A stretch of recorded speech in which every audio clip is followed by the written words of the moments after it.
Bonjour, bienvenue sur l'Argus.fr pour ce premier match entre la Renault Talisman et la Peugeot 508. La Talisman, c'est la grande nouveauté sur le segment des familiales en 2015. Elle remplace à la fois la Laguna et la Latitude.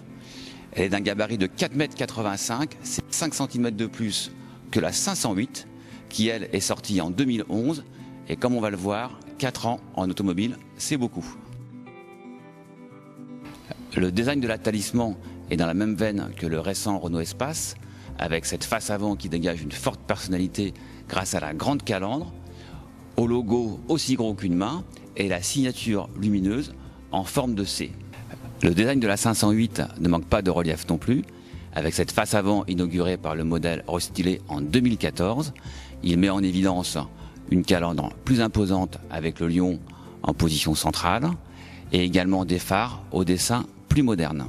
En revanche, le reste de la carrosserie est plus conventionnel. Les flancs sont par exemple moins travaillés que ceux de la Talisman, qui profite de bas de caisse creusés et d'un élément stylistique en haut des portes.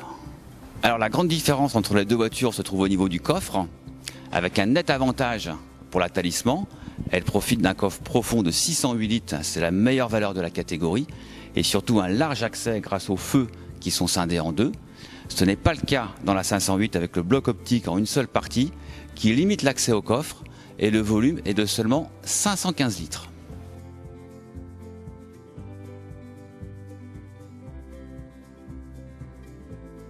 Alors nous voici à bord de la Talisman. C'est ici une finition intense qui correspondra au troisième niveau de la gamme, avec les sièges en cuir, ces paraments en cuir sur la planche de bord, ainsi que cette résine qui imite parfaitement la boiserie. La principale caractéristique de cette planche de bord, c'est ce grand écran en position verticale. C'est la véritable tour de contrôle du véhicule. Avec cet écran, on pilote évidemment le système multimédia de la voiture, également le GPS, mais surtout on accède au multisense qui permet de paramétrer l'ambiance lumineuse de la voiture et de piloter tous les paramètres de conduite, que ce soit la loi d'amortissement, la direction ou la boîte de vitesse. Dans la 508, nous sommes ici dans une finition féline, haut de gamme, avec des sièges cuir très confortables. La finition est à l'avenant, mais on sent le poids des ans sur la planche de bord.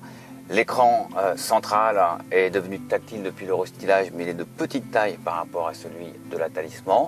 Les compteurs, eux, sont tout à fait classiques. Et en termes de technologie, on sent que la 508 marque le pas par rapport à la Renault. Alors on est bien installé à l'arrière de la Talisman, on a une position légèrement surélevée par rapport au siège avant, plus de place aux jambes que dans la Peugeot 508, et ici il n'y aura pas de dispute pour charger son téléphone ou sa tablette puisqu'on dispose de 2 prises USB. La Talisman se contente de motorisations assez modestes en diesel avec des puissances comprises entre 110 et 160 chevaux. La 508 est mieux disante, avec des puissances toujours en diesel, comprises entre 120 et 180 chevaux. Alors au terme de ce premier choc, nous avons été plus séduits par la Renault Talisman. Elle apparaît plus moderne et plus pratique à la fois. Elle devra confirmer ses bonnes dispositions sur la route face à une 508 qui est une référence en la matière.